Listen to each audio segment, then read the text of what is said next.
Untuk kasus KKN saja sangat sulit, apalagi tentang peristiwa besar itu.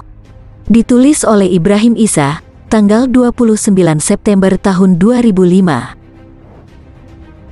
Apa yang terjadi pada dini hari tanggal 1 Oktober tahun 1965 di Jakarta, meletusnya gerakan tanggal 30 September tahun 1965, yaitu terbunuhnya 6 jenderal plus seorang perwira menengah TNI, yang kemudian membawa dampak pelanggaran HAM terbesar oleh penguasa di sepanjang sejarah Indonesia, yaitu dibantainya sampai kurang lebih 3 juta warga negara Indonesia tidak bersalah, menurut pengakuan Jenderal RPKAD Sarwo Edi menjelang akhir umurnya, besok ini memasuki tahun ke-40.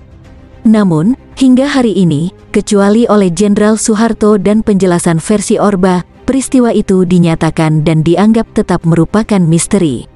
Kabut tebal menutupinya, seakan-akan tidak ada satu makhluk pun yang mampu mengungkapnya. Dikatakan misteri, karena tidak satu pun bukti yang dianggap bisa dipercaya, yang mampu mengungkap misteri tersebut. Benedict Anderson, seorang Indonesianis dari Cornell University, pernah menulis 20 tahun yang lalu, sebab musababnya G30S disebut misteri. Menurut beliau, antara lain karena mereka-mereka yang sangat mungkin mengetahuinya, kebanyakan sudah mati. Sedangkan mereka yang masih hidup dan mengetahuinya, masih tutup mulut. Yang sedikit banyak mengetahui, ada yang mati dalam status tahanan Jenderal Soeharto, seperti mantan Presiden Soekarno. Menurut sumber-sumber yang boleh dipercaya, Presiden Soekarno menantang untuk diadili. Maksudnya, kira-kira melalui penjelasan dan seruannya, beliau hendak menyelamatkan bangsa ini dari malapetaka perang saudara, dari pertumpahan darah besar-besaran. Karena, ketika itu beliau sudah memperoleh laporan mengenai pembunuhan besar-besaran yang telah terjadi di Jawa Tengah, Jawa Timur, dan Bali.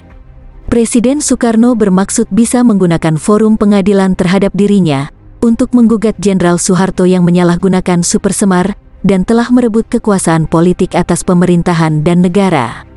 Mengapa Presiden Soekarno tidak diadili?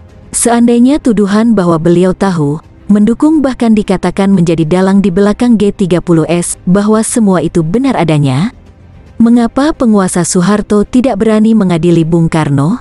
Selain itu, di antara yang dituduh dalang atau terlibat, banyak yang sudah mati dibunuh, seperti DN Aidit, Ketua CCPKI dan Menko, MH Lukman, Wakil Ketua 1 CCPKI, Menko Wakil Ketua DPR GR, Nyoto, Wakil Ketua 2 CCPKI, dan Menteri Negara Republik Indonesia.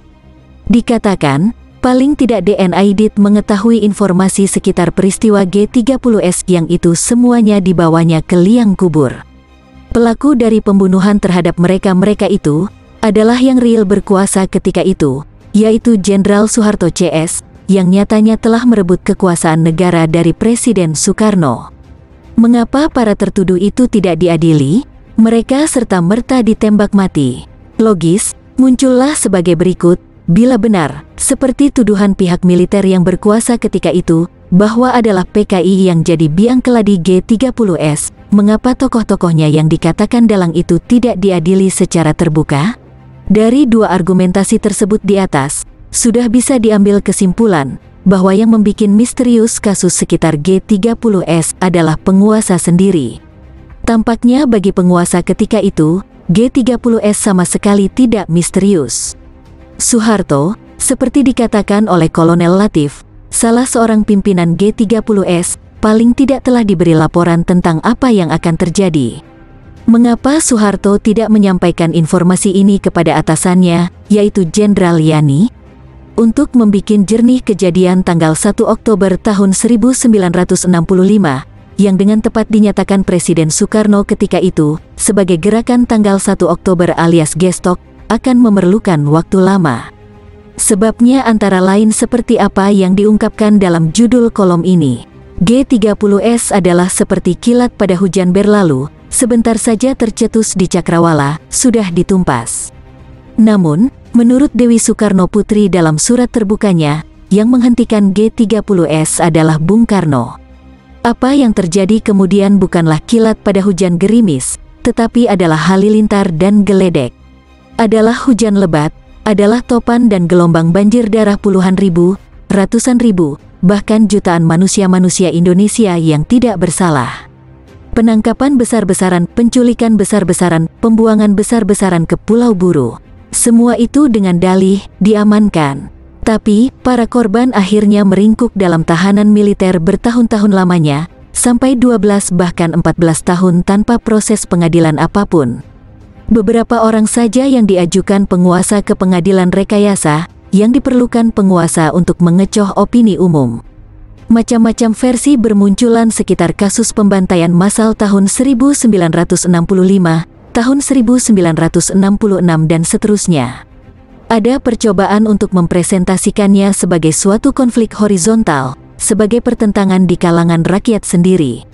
Namun, berbagai bukti serta kesaksian pelaku dan korban mengungkapkan bahwa apa yang terjadi adalah suatu konflik vertikal.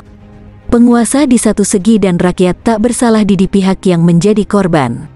Satu hal jelas, penangkapan besar-besaran, pengejaran dan pembunuhan massal itu terjadi sesudah Jenderal Soeharto mengambil alih kekuasaan aktual di Indonesia.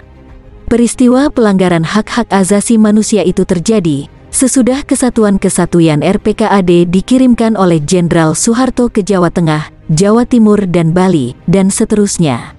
Memperingati ulang tahun ke-40 tragedi nasional yang terjadi pada tahun 1965, dan seterusnya itu, punya arti khusus yang bersifat fundamental bagi pembangunan dan pengkonsolidasian nation ini.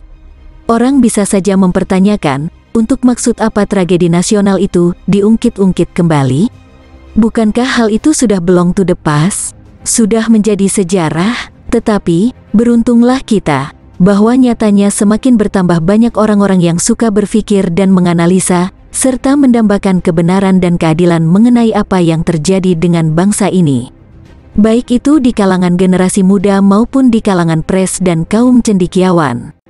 Semakin santer suara yang menuntut pelurusan sejarah, agar bangsa ini bisa maju dengan hati nurani yang jernih.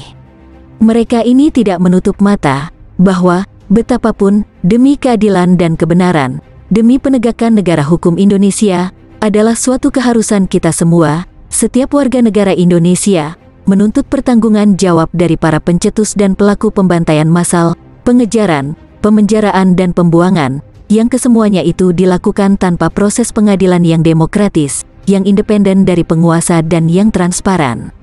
Lebih-lebih lagi sampai saat ini pun, 40 tahun sesudah terjadinya tragedi nasional, masih ratusan ribu, bahkan hampir meliputi 20 juta warga negara yang tidak bersalah, masih menderita diskriminasi dan stigmatisasi, karena pernah atau dituduh berafiliasi dengan PKI, atau organisasi-organisasi yang dianggap berafiliasi dengan PKI. Sebagian besar para korban diskriminasi dan stigmatisasi penguasa itu, diperlakukan demikian, karena mereka punya hubungan kekeluargaan dengan para tertuduh.